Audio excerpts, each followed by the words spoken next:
Bueno, buenas tardes. Mi nombre es Cristian Bermúdez. Hago parte del grupo 2 que lo compone quien les habla, el compañero Edwin Puertas y el compañero Jorge Luis Acevedo.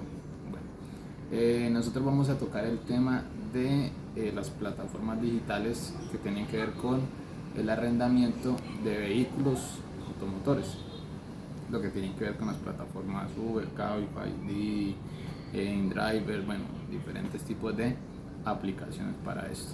Bueno, inicialmente vamos a resolver cada uno.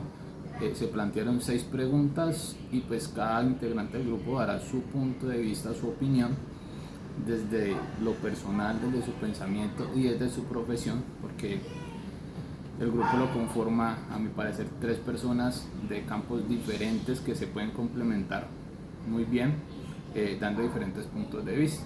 Entonces, planteamos 6 preguntas. Vamos a proceder a cada integrante a responder cada pregunta. La primera pregunta que planteamos para resolver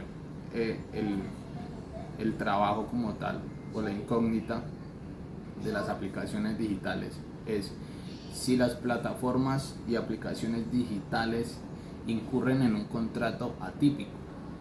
Esto considerando que existe la duda si en realidad esos contratos que se hacen son contratos de transporte que corresponden al Código de Comercio, o en su defecto son contratos de arrendamiento como tal, ¿sí? Estos contratos de arrendamiento de vehículos los regula la ley 300 del año 1996, por ese lado. Y entonces aquí vamos a dar el punto de vista si en realidad se genera un contrato atípico. A mi consideración, a mi pensamiento, las plataformas como tal no incurren en un contrato atípico. A mi parecer, la figura que se le dio a las plataformas en cuanto a que son contratos de arrendamiento de vehículos con conductor, me parece que es ajustado a derecho. Me parece que está bien planteado, bien posicionado en términos jurídicos. A mi parecer no son contratos como tal atípicos. Eso respondiendo a la primera pregunta. Y un poquito para complementar la segunda pregunta, dice: ¿deben ser considerados contratos de transporte o contratos de arrendamiento? Bueno, si nos vamos a cómo iniciaron las plataformas, inicialmente, pues valga la redundancia, sí se tenían contratos de transporte, ¿sí? Considerados contratos de transporte de pasajeros prestados en vehículos particulares. Por problemas que se tuvo entre las aplicaciones y las autoridades colombianas, en donde hace unos años se le prohibió como tal la prestación de este tipo de servicios, lo cual en su momento pues fue ajustado a derecho. El replanteamiento del arrendamiento de vehículo me parece que, lo repetí, está bien planteado, ¿sí? Y se podría dejar esa figura.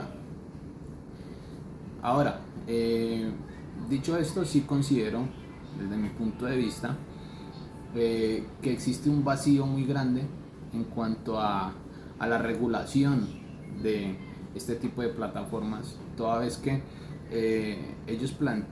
las plataformas plantean una figura en donde ellos evaden muchas responsabilidades y le cargan como tal esas obligaciones que puedan existir, esas obligaciones futuras que puedan existir o se puedan incurrir al conductor y al mismo tiempo al usuario, cosa que sí estoy en total desacuerdo y que sí debería tener como tal una regulación muy estricta para esto.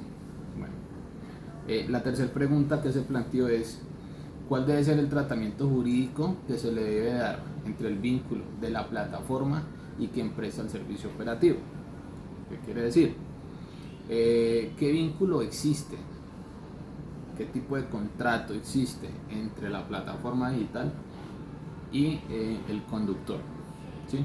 ¿Por qué? Porque las plataformas obviamente evaden responsabilidades, evaden obligaciones, considerando de que existe un vínculo de prestación de servicios, ¿sí?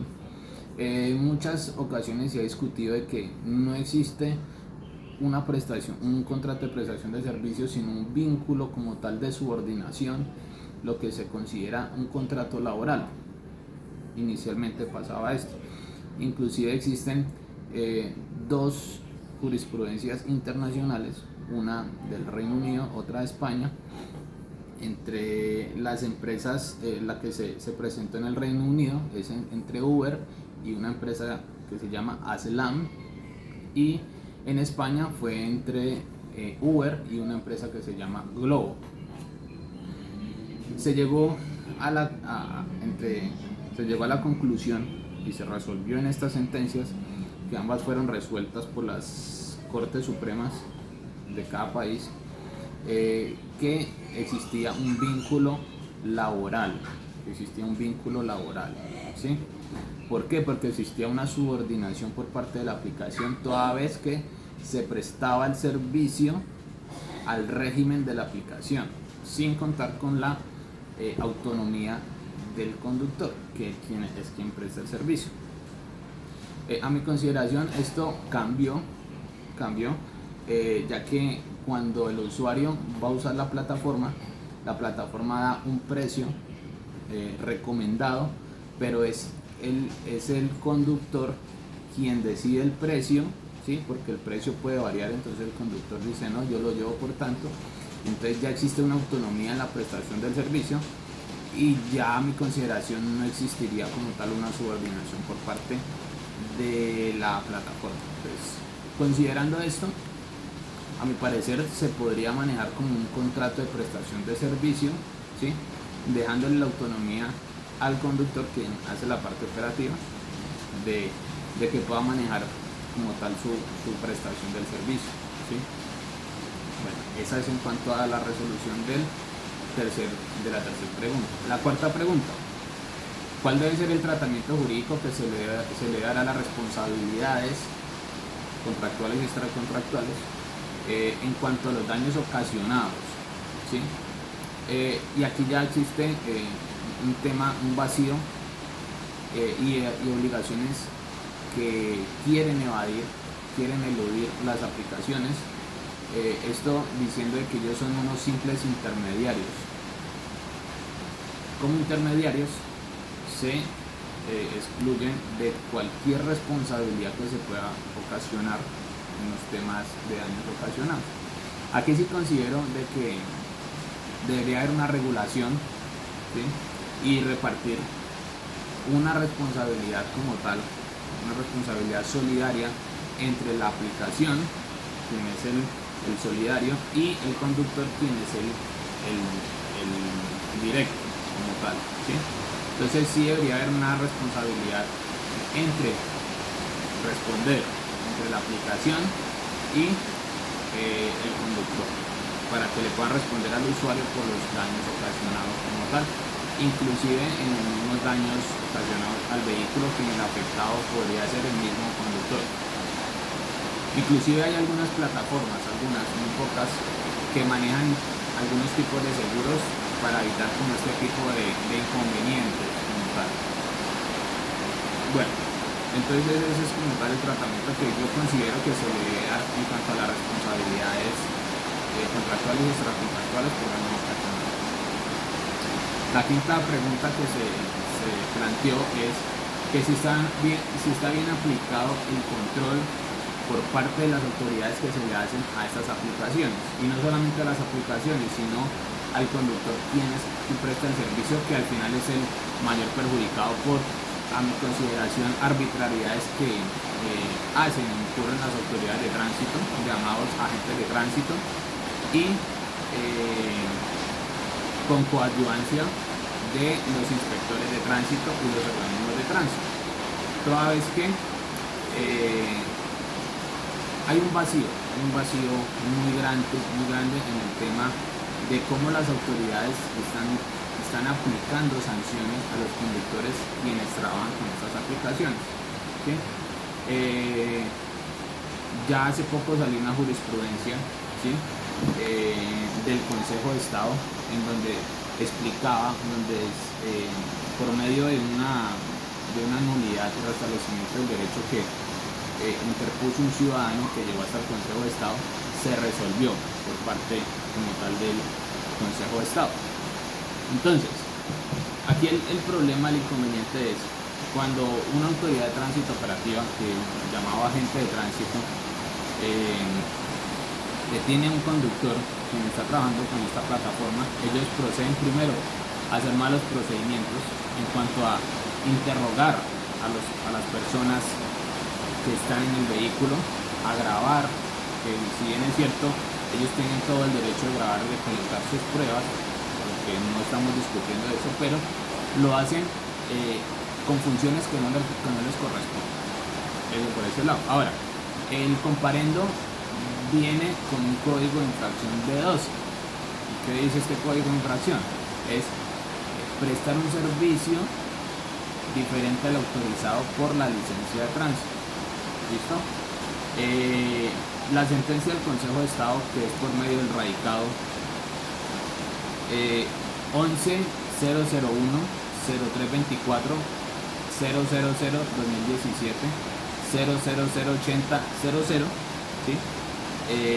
Quien la resolvió el consejero ponente Germán Eduardo Osorio Cifuentes, que es del 20 de marzo del 2025, hace muy poco, ¿sí? Y quien es demandado, el Ministerio de Transporte como tal, ¿sí?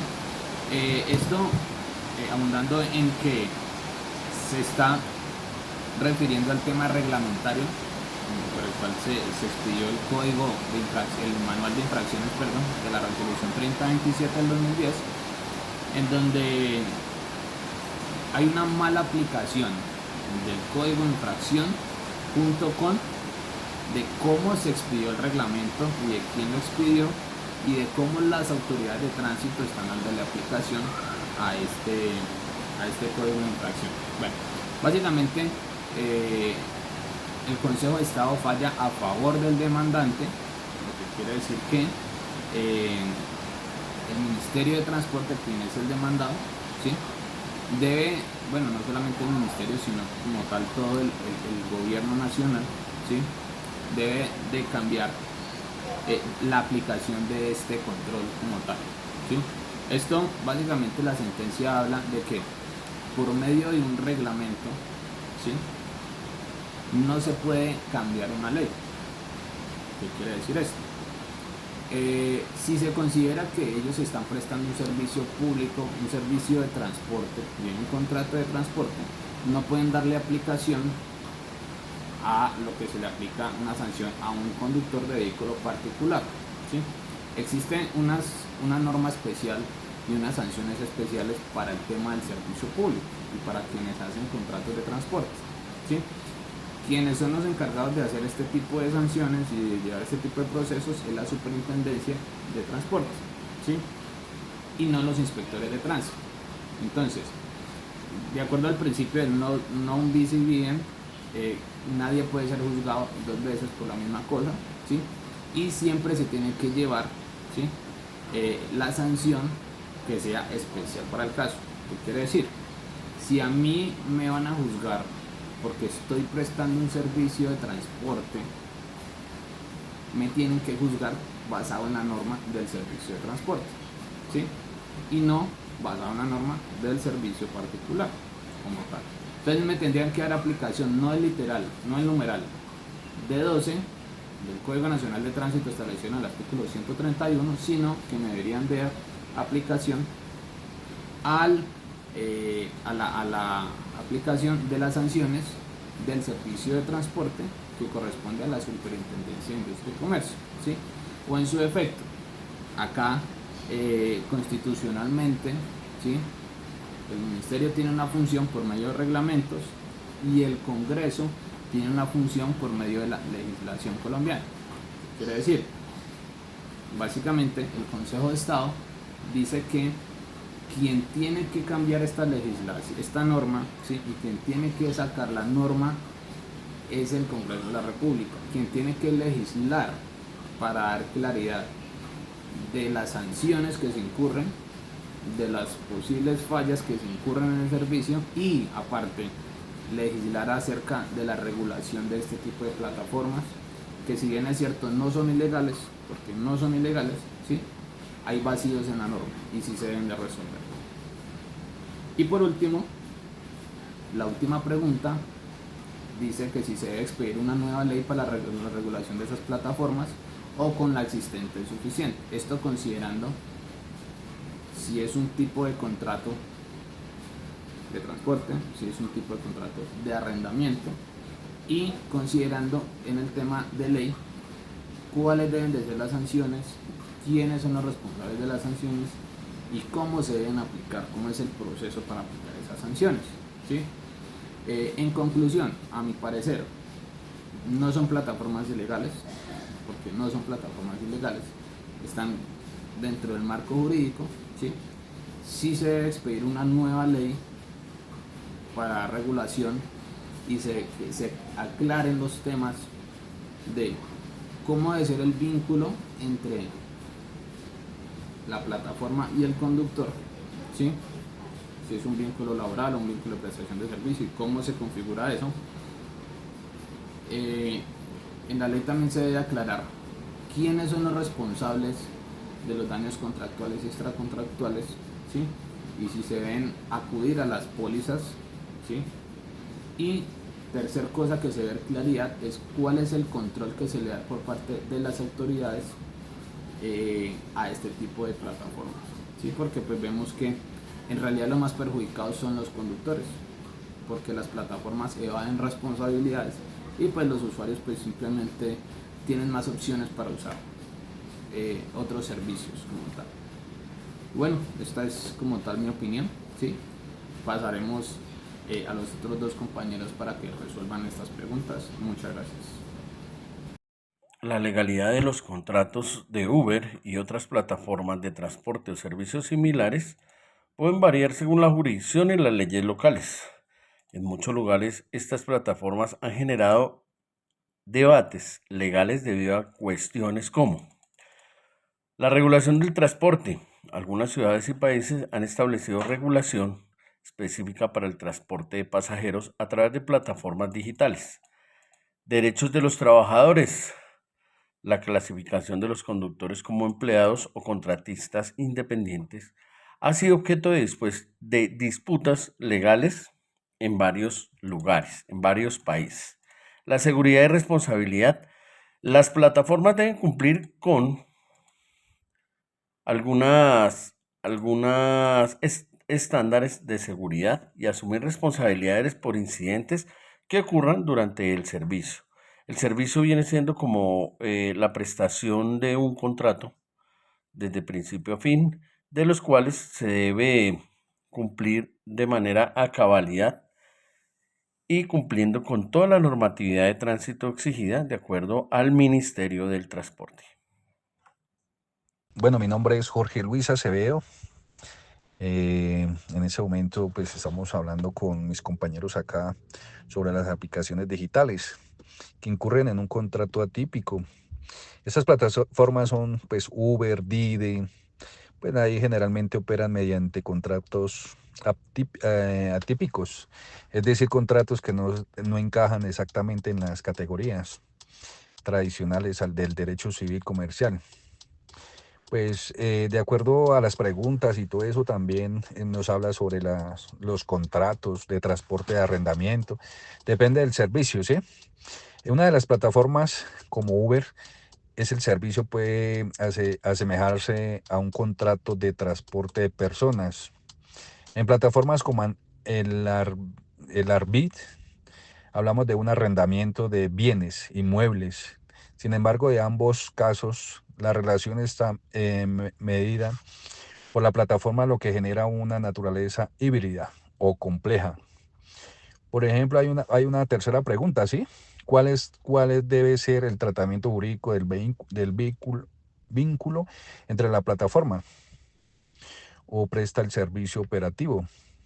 Ese vínculo debe ser claramente regulado como una relación comercial, independiente del prestador del servicio. Suele, suele ser, por ejemplo, no obstante las condiciones contra o claras de evitar situaciones de dependencia laboral encubierta. Otra cuarta pregunta, ¿cuál debe ser el tratamiento jurídico sobre las responsabilidades de daños ocasionados? Las plataformas deben asumir una responsabilidad solidaria junto con el prestador del servicio. Si bien quien opera, pues directamente el servicio es el prestador de la plataforma intermedia, organizada o promueve la oferta por la cual deberá compartir responsabilidades ante daños ocasionados. Pues como estamos hablando de preguntas, ¿sí? ¿Está bien aplicado el control a estas plataformas por parte de las autoridades? Pues sería como en mi responsabilidad. En una respuesta mía, eh, actualmente el control es disparejo y en muchos casos insuficiente. Algunas jurisdicciones han avanzado en normativas específicas, pero en general falta la regulación que nos proteja, ¿cierto? Eso es lo que estamos hablando acá entre el grupo, haciéndonos preguntas, claro, y al mismo tiempo resolviéndolas. Entonces se debe, por ejemplo, la otra pregunta sería como una sexta pregunta, como para no alargar más el video. ¿Se debe expedir una nueva ley para la regulación de estas plataformas o cuál existe suficiente? ¿Eso es cierto? Eso es una de las preguntas que uno a cualquier momento se puede estar preguntando a sí mismo. Entonces se necesita una nueva regulación específica. El marco legal tradicional no contempla todas las particularidades de las plataformas digitales. Usa una legalización moderna, podría equilibrar derechos, deberes, responsabilidades de usuarios, presentadores a esas plataformas. Claro, ese es nuestro equipo, nuestro grupo de trabajo de las, pues, aclarando de todas las clases de plataformas. En ese momento es un saludo especial para todos. Muchas gracias.